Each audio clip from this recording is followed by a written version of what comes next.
اللہ تعالیٰ نے نبی کریم صلی اللہ تعالیٰ علیہ وآلہ وسلم کو بے شمار خوبیوں سے نوازا، اور ان خوبیوں کا کوئی ثانی نہیں ہے۔ یعنی جس طرح اللہ تعالیٰ نے نبی کریم صلی اللہ تعالیٰ علیہ وآلہ وسلم کو نوازا، اس طرح کسی اور کو نہیں نوازا۔ امام بصیری علیہ رحمہ فرماتے ہیں کہ نبی کریم صلی اللہ تعالیٰ علیہ وآلہ وسلم کو اللہ اور اللہ جیسا نہیں کہنا، باقی سب کمالات اللہ تعالیٰ نے نبی علیہ السلام کو عطا فرمائے ہیں، اور کمالات میں سے ایک کمال قوت کا ہے، پاور کا ہے، طاقت کا ہے، جسمانی طاقت کا، روحانی کی تو بات ہی نہیں، کیونکہ آپ سید الانبیاء ہے، نبیوں کے نبی ہیں، نبیوں کے سردار ہیں، تو روحانی طاقت کا تو اندازہ نہیں، اسی طرح جسمانی طاقت کا بھی اندازہ نہیں کہ حضور سب سے زیادہ طاقتور تھے، کہ کوئی دنیا کا پہلوان آپ کو گرا نہیں سکتا تھا، آپ کے ساتھ کشتی میں آپ کے مد مقابل نہیں آ سکتا تھا۔ تو سوال ہوتا ہے کہ کیا کبھی حضور نے کشتی کی؟ جی ہاں، حضور نے کشتی کی عرب کے 3 پہلوانوں کے ساتھ، اور وہ ایسے پہلوان تھے کہ وہ کبھی بھی کسی سے شکست نہیں کھاتے تھے، انہوں نے شکست کھائی تو حضور سے ہی کھائی۔ پہلا پہلوان رکانہ ہے، اس کی ملاقات نبی کریم صلی اللہ تعالیٰ علیہ وآلہ وسلم سے ہوئی، تو نبی علیہ السلام نے اس کو اسلام کی دعوت دی، اسلام کی تبلیغ کی، تو اس نے کہا کہ میں تب مسلمان ہوں گا، تب میں آپ کو اللہ کا رسول مانوں گا جب آپ کشتی میں مجھے گرا لیں گے۔ یعنی کیا مطلب کہ اگر ان کا ارادہ نہیں تھا، ان کو پتا تھا کہ میں بہت بڑا پہلوان ہوں، میں ان کو گرا دوں گا، کیونکہ حضور ظاہری طور پہ بہت موٹے تازے اور پہلوانوں والا جسم نہیں تھا، تو حضور نے فرمایا ٹھیک ہے۔ کشتی کا میدان لگا تو حضور نے ان کے ہاتھ پکڑے تو ان کو نیچے گرا لیا۔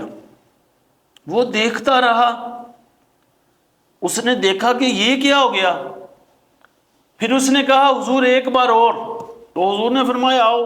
دوسری بار ہوئی، پھر حضور نے گرایا، تیسری بار کشتی ہوئی، پھر حضور نے گرایا۔ بعض مورخین کہتے ہیں کہ رکانہ اسی وقت مسلمان ہو گیا، اور بعض کہتے ہیں کہ فتح مکہ کے بعد مسلمان ہوا، اور رکانہ کے بعد پھر رکانہ کا بیٹا یزید بن رکانہ آیا، اس نے کہا حضور میں آپ کے ساتھ کشتی کرنا چاہتا ہوں، اور اس کے پاس یعنی یزید بن رکانہ کے پاس 300 بکریاں تھی، تو نبی علیہ السلام نے فرمایا اے یزید بن رکانہ بتا اگر میں جیت گیا تو کتنی بکریاں مجھے دے گا؟ اس نے کہا حضور 100۔ تو جب کشتی شروع ہوئی حضور نے پہلے لمحے ہی اس کو گرا لیا، تو اب وعدہ تھا 100 بکریاں اس نے دی، اس نے کہا حضور ایک بار اور میرے ساتھ کشتی کیجئے، تو نبی علیہ السلام نے پھر کشتی کی، پھر اس کو گرایا، کیونکہ دوسری بار بھی حضور نے اس سے مقرر کی تھی 100 بکریاں، تو حضور نے اس سے وہ بکریاں بھی لے لی۔ تیسری مرتبہ اس نے کہا حضور ایک بار پھر کشتی کیجئے میرے ساتھ، تو نبی علیہ السلام نے فرمایا اب کیا دو گے؟ اس نے کہا جو باقی بکریاں بچی ہیں وہ بھی آپ کی۔ پھر حضور کے ساتھ کشتی کی تو حضور نے اس کو گرا لیا، حضور نے اس سے وہ بکریاں بھی لے لی، اور وہ مسلمان ہو گیا۔ تو بہت خوش ہوا کہ میں نے حضور کے ساتھ کشتی کی ہے، تو حضور اس کے اسلام لانے پہ بڑے خوش ہوئے، اور نبی علیہ السلام نے اس کی 300 بکریاں واپس کر دی، کیونکہ نبی علیہ السلام کا مقصد مال جمع کرنا نہیں تھا، بلکہ اس کو اس کی پہلوانی سے ہرا کر اس کو کشتی سے شکست دے کر اسلام قبول کروانا تھا، کیونکہ نبی علیہ السلام مال و زر کی ہوس نہیں رکھتے تھے۔